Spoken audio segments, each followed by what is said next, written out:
Hola colegas, soy la doctora Silvia Salas.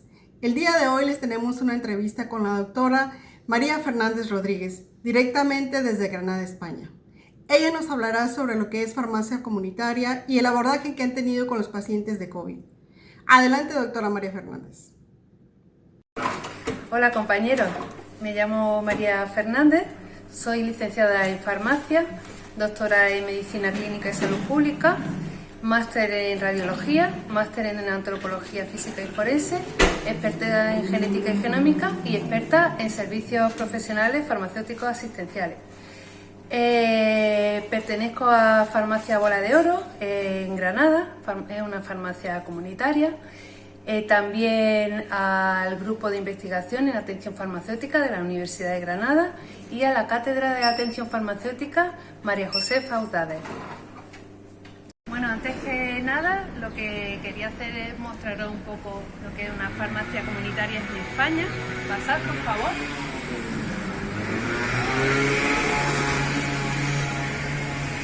Bueno, la farmacia comunitaria se divide básicamente en dos áreas. Un área de atención al paciente.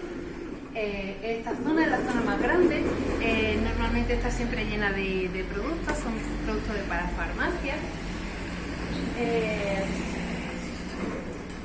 Este tipo de productos está siempre relacionado con la salud y el autocuidado. Cualquier tipo de ellos, por muy simple que sea, un cepillo de dientes, una crema, todos llevan realizados unos controles de calidad suficientes que están realizados por la Agencia Española del Medicamento y Productos Sanitarios, la EMS. Con lo cual, cualquier cosa que veáis aquí tiene el garante del canal farmacias. También tenemos por aquí la zona SAR, la zona de atención personalizada, la zona donde nos sentamos con el paciente, hablamos con él, le hacemos una entrevista. Hay otro tipo de servicios también que realizamos aquí, por ejemplo la medida de tensión arterial. Aquí tenéis un tensiómetro manual. Hay otro tipo de tensiómetro que se llama MAPA, es la medida ambulatoria de la presión arterial. Ese aparato es como esto pero en pequeñito, se coloca en el paciente durante 24 horas y le va tomando medida a lo largo de ese día. Así tenemos una medida pues con más confianza, ¿no? Con mucho más amplia, más información. Bueno, pues si seguimos por aquí, vais a ver la zona de mostradores. Aquí básicamente es donde atendemos al paciente, hacemos la dispensación generalmente y ya pasamos a la segunda parte, que está más escondida, no por ello es menos importante. Aquí tenemos el medicamento. El medicamento es muy importante que sepáis que no se almacena, el medicamento se custodia. Entonces esta parte de aquí, más grande, es la zona de las fórmulas farmacéuticas en comprimidos. Son este tipo de aquí, todos ellos son comprimidos, menos la zona de abajo que tenemos viales. Esta cajonera, que es más grande, la reservamos para los sobres. Suelen venir en cajas más grandes y necesitamos más espacio para guardarlo. También tenemos un tipo jarabe. Si hay algún, por ejemplo, un champú que tenga un principio activo determinado, pues se guarda aquí. Tenemos esta zona también. Hay una zona de almacén para pañales. En este almacén tenemos lo que son las fórmulas en crema, pomada, emulsiones. En esta parte tenemos lo que son gotas, inhaladores, inyectables también tenemos. Tenemos otra zona, no la voy a enseñar, pero es una zona de estupefacientes, eso se guardan bajo llave. ¿De acuerdo? Vale, en esta zona también tenemos dos puestos de trabajo internos. En este, por ejemplo, hay una compañera que está realizando un SPD. Tenemos la medicación en custodia del paciente determinado, bien marcada. la hoja de tratamiento, donde vemos cómo tiene hecha esa prescripción, y aquí se le está realizando el SPD. El SPD es un sistema de dosificación personalizada.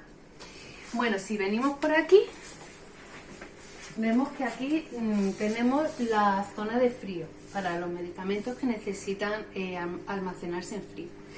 Tenemos un control un registro y control de la temperatura que se toma regularmente. En esta zona de aquí tenemos otra parte de trabajo interno, y tenemos una planta de arriba. Esa parte es de zona de almacenaje y laboratorio. Unas farmacias lo tienen, otras no carecen de laboratorio, no es necesario, ¿vale? Bueno, me preguntabais cuál ha sido el reto mayor al que nos hayamos enfrentado durante la pandemia por COVID-19. Pues han sido bastantes retos, ¿no? Íbamos superando día a día problemas de pues que no estaban a lo mejor los centros de salud abiertos para la población, tenían problemas para obtener sus prescripciones. Aquí, bueno, pues ya sabéis que el farmacéutico es un profesional sanitario, desde luego en primera línea de batalla, y estuvimos la mitad de la plantilla, porque la otra mitad pues cayó enferma, y tuvimos que seguir dando el mismo servicio con las mismas garantías. Doctora, ¿nos podría comentar cuál fue el abordaje de los pacientes sospechosos de COVID?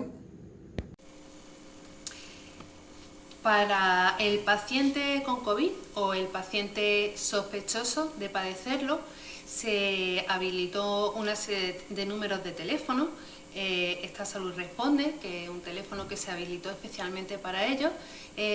También podían llamar al teléfono de emergencia, al 112, es un teléfono pues habitual en España, ese ya lo teníamos, y los teléfonos del centro de salud correspondientes a esos pacientes, para que se pudieran poner en contacto con sus médicos de cabecera.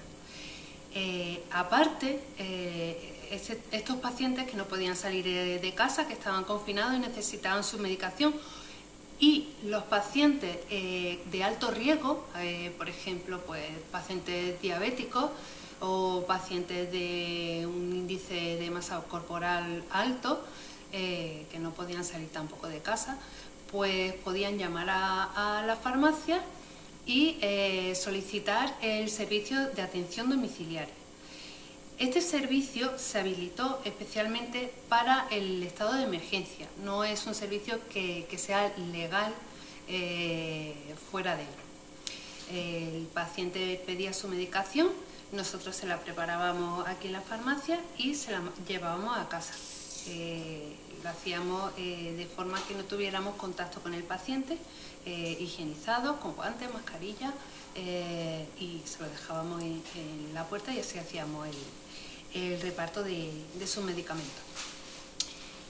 Aparte de estos sistemas, pues quería comentaros un poquillo la forma de dispensar en España, porque aquí tenemos la receta electrónica. Los pacientes pues tienen su tarjeta sanitaria, la tarjeta pública, con un sistema de chip. Pues nosotros hacemos la lectura de la medicación que tiene para dispensar. Aparte de esto, también está pues la receta de siempre, la receta en papel. Tiene que ser un papel original, ¿vale? No sirve una fotocopia en principio. ¿Por qué no sirve una fotocopia? Porque si tú sacas una fotocopia, sacas tu medicación en una farmacia, pues también puedes sacar más fotocopias y sacar más unidades de las que te ha prescrito el médico. Durante el confinamiento no ha habido contacto médico-paciente, con lo cual se habilitó otro sistema para poder sacar la medicación con la fotocopia.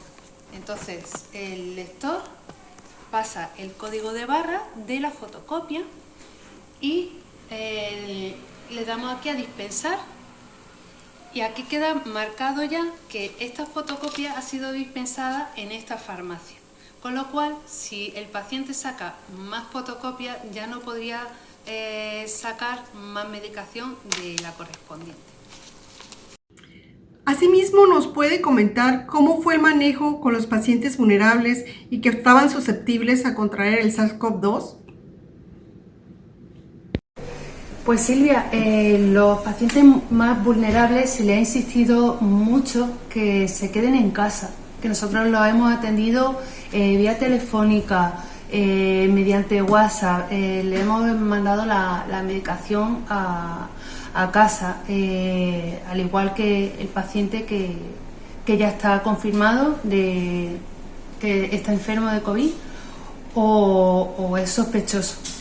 Tengo que decir en este aspecto que durante toda la pandemia ha habido muchas informaciones muy diferentes, algunas veces sin ninguna evidencia o muy poca, y hemos tenido que ponernos al día con ellos también nos reclamaban mucha información. Tengo que deciros que en ese aspecto hay que tener mucho cuidado con la información que se le da al paciente, tratar de calmar, hay que ponerse en su lugar, en su piel, pensar que ellos están continuamente en casa y son más vulnerables, y tomar con cautela todas las informaciones que les llega a ellos por medio de redes sociales o fuentes que no son oficiales, y también pues educar en salud a este tipo de pacientes. Cuando se publicó que la hidroxicloroquina podría ser el tratamiento para el COVID-19, ¿hubo compras de pánico para ese medicamento? Pues Silvia, no ha habido compra de pánico con la hidroxicloroquina ni con desametasona o acitromicina, porque el medicamento en España está siempre sujeto a prescripción médica. Entonces tampoco se puede especular con el precio del medicamento, ni ha existido esa compra de pánico. Sí hemos tenido, por comentaros alguna incidencia, recetas sospechosas, ¿no? Prescripciones que hemos sospechado y hemos decidido no dispensar el medicamento en esos casos. Sí que os puedo decir que cuando aparecieron los ensayos clínicos con hidroxicloroquina, los colegios profesionales decidieron solicitar las unidades que tuviésemos en las farmacias.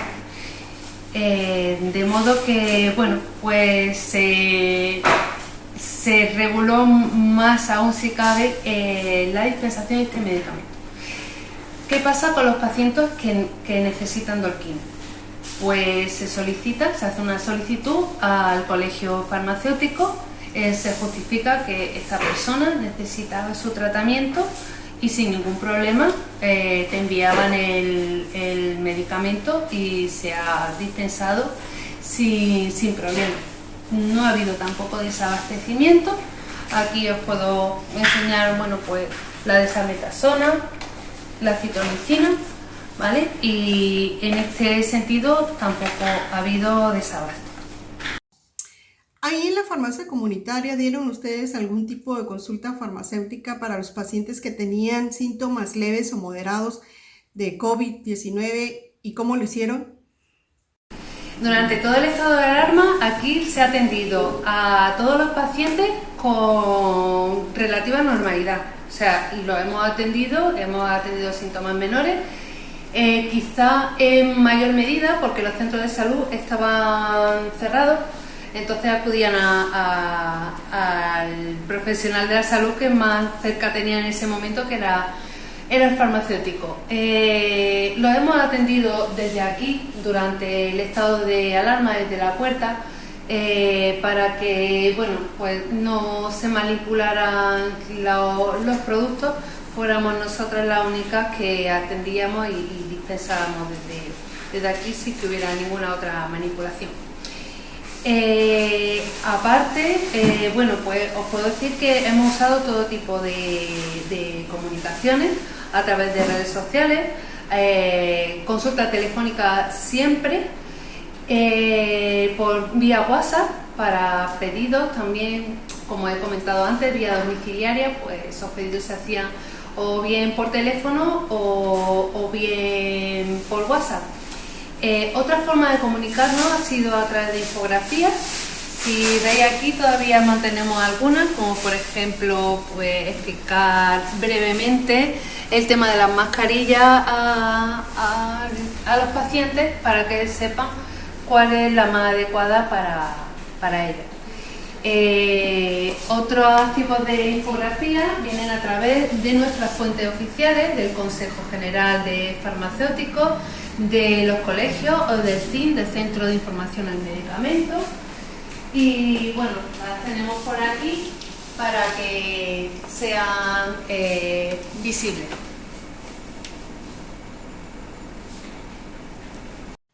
Doctora, ¿tuvieron algún desabasto de medicamentos para tratar la sintomatología de los casos leves o moderados de los pacientes con COVID-19?